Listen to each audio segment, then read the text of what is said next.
So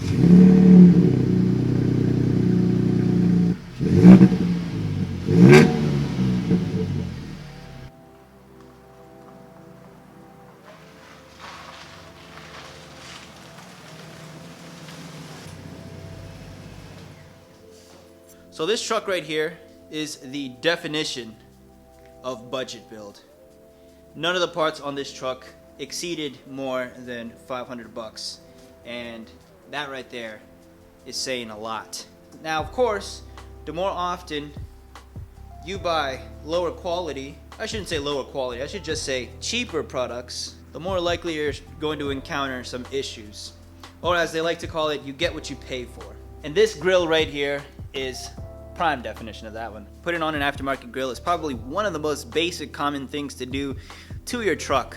That's kind of like mud flaps and a Subaru, or having the hello horns and a Subaru, or my personal favorite, Ringland issue and Subaru. They kind of just go together, guys. So it's a small wonder why you see F-150s with aftermarket grills. Get that Ford Raptor style grill on your truck, as everybody should. Whoa, you guys can't even see me. Look at this. I look like a locked character.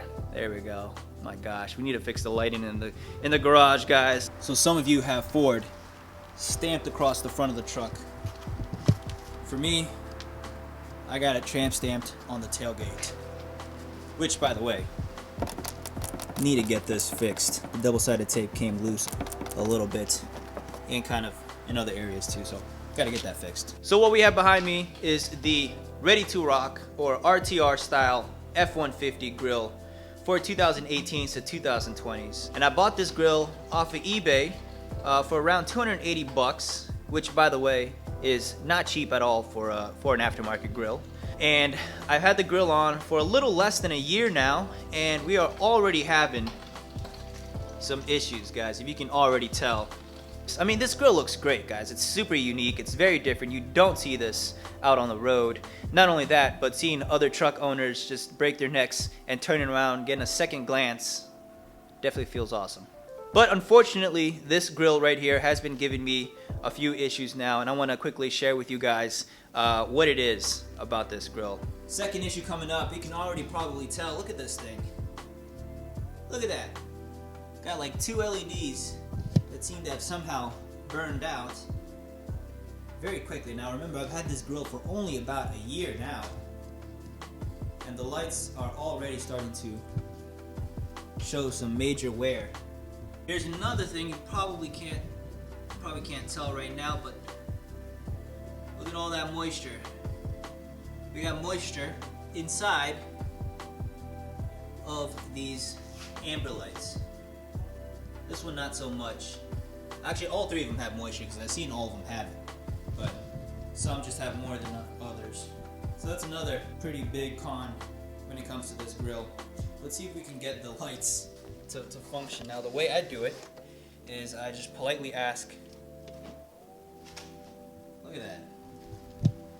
Woo! Look at that grill. There we go. LED lights on the side have been turned on.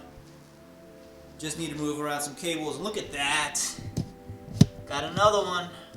Another LED slowly dying, because the other side is solid. Look at that. It's beautiful. Oh man, this grill is awesome. I just wish they put a little bit more simplicity in the installation, or at least some instructions and tell you which cables to splice into, but looks pretty dang cool. I should start driving around like that. Now I normally drive around with those off, completely off. Just the ambers and my daylights, and my low beams, obviously, if it's nighttime, but look at that. It just sucks that it's slowly starting to wear out within a year.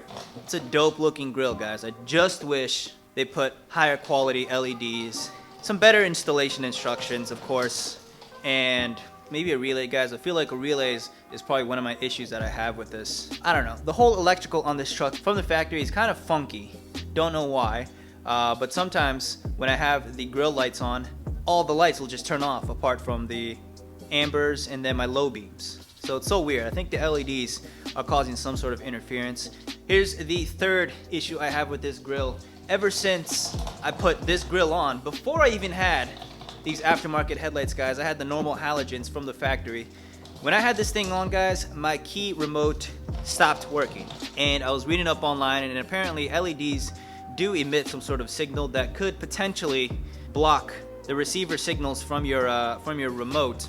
Apparently that was an issue, so as soon as that grill was installed on the truck, my lock and unlock features stopped working whenever the grill lights were on, by the way. It's only when the lights are on. And if you guys have a solution to that, please let me know, because I miss being able to lock and unlock the truck whenever I feel like it. I have to wait every single time to unlock it or lock. I need to wait for these lights to turn off.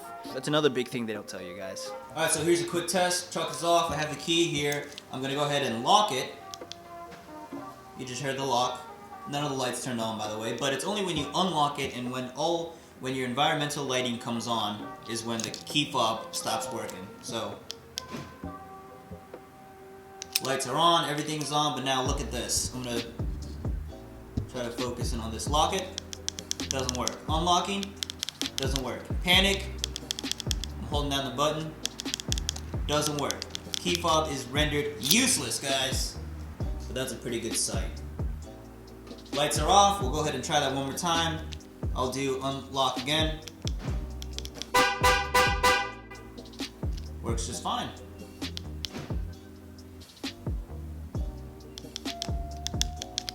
Useless. So the only piece of instructions that you get is this wiring diagram that's attached to your control box, and this obviously goes to the wires that need to be connected to. And I know it's a hideous installation, guys. I had to remove that little rubber guard piece that covers this area and modify that a bit for the wires and everything portraying out.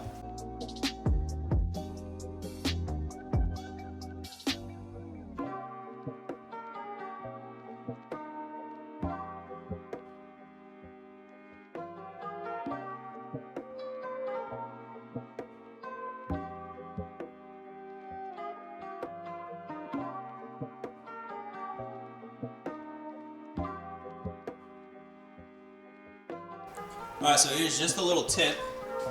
Right now I'm removing the air box and the air intake. All it is just two clips that you just pry right out. And then you have a 13 mil bolt right here. It should be this guy. This one right here. It's 13. Here's the two push clips. With this prying tool, you have this cable over here that's mounted on the air box. Using that pry bar, you can just lift up on these two tabs, removing it from the airbox, and then unhook the two tabs holding in the top part of the airbox, and with the flathead loosen up this screw, and you're able to remove the top half of the airbox and then remove the bottom half. So here's that cluster of wires. It looks horrible if you don't have it professionally installed, but you can see we had to remove some of the electrical tape off of the factory wiring harness to expose some cables, cut into that, splice into that. You can see how many times I had to use quick splice connectors because I failed a few times. Yeah, it's all bad here, guys. Anytime that you need to mess with the factory harness, I would tend to avoid, if at all possible, because you never know what could go wrong. And electrical stuff, especially on modern cars, you know, doesn't run cheap if things need to be repaired. So just have that in mind and know that you are going to have to be messing with your factory wiring. But it's a good thing I did it on the driver's side, because that is the most amount of space and access that we have there. So that's kind of good. If we did all the wiring and stuff on this side, we'd be in for a treat on that one. Whew, this is bad.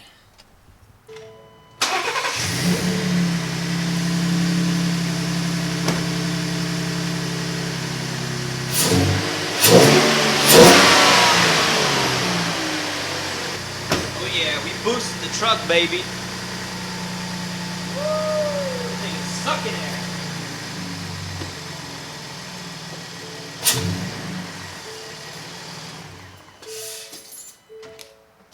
That was probably a bad thing to do to the truck.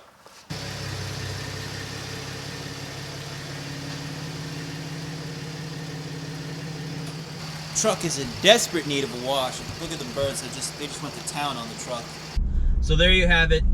Pretty much all the negative stuff that I have to say about this grill. Now the only positive thing this grill has it going for it is the fact that it's different, guys. That's it. It's just a unique grill. A grill you don't see. I don't think I've ever actually seen it on the road. That's probably the only reason why I still have that grill on the truck. But I think it might be time to upgrade onto a different grill. We need to find a replacement or a substitute. Now there actually are other types similar to the RTR grill out there. If you want to get the original one, I think that one's like 700 bucks last I checked on American Truck. That's pretty expensive for a grill. So I don't want to reach that end. But we'll have to see, guys. I hope you guys enjoyed this video. I felt like I needed to share my experience with this grill since I made a video on it when I first got it and when I first installed it. And don't really recommend it unless you're cool with going through all that hassle and messing with your factory wiring harnesses and all that good stuff. If you enjoyed the video, be sure to hit that subscribe button. Apparently YouTube tells me that 99% of you guys aren't subscribed and only 1% of you are. And I'm deeply hurt by that, guys. That hurts. Leave a like, leave a comment down below, guys. Let me know your thoughts. Follow me on Instagram. Boom! Right there down below. Be sure to follow up with the build of the F-150, future plans for the Subaru, as well as doing some construction stuff and some business stuff, guys. I think out of all my videos, you guys are gonna learn something new. It's bound to happen. Don't miss out, guys. Hit the notification bell. I will catch y'all later. Peace and take care.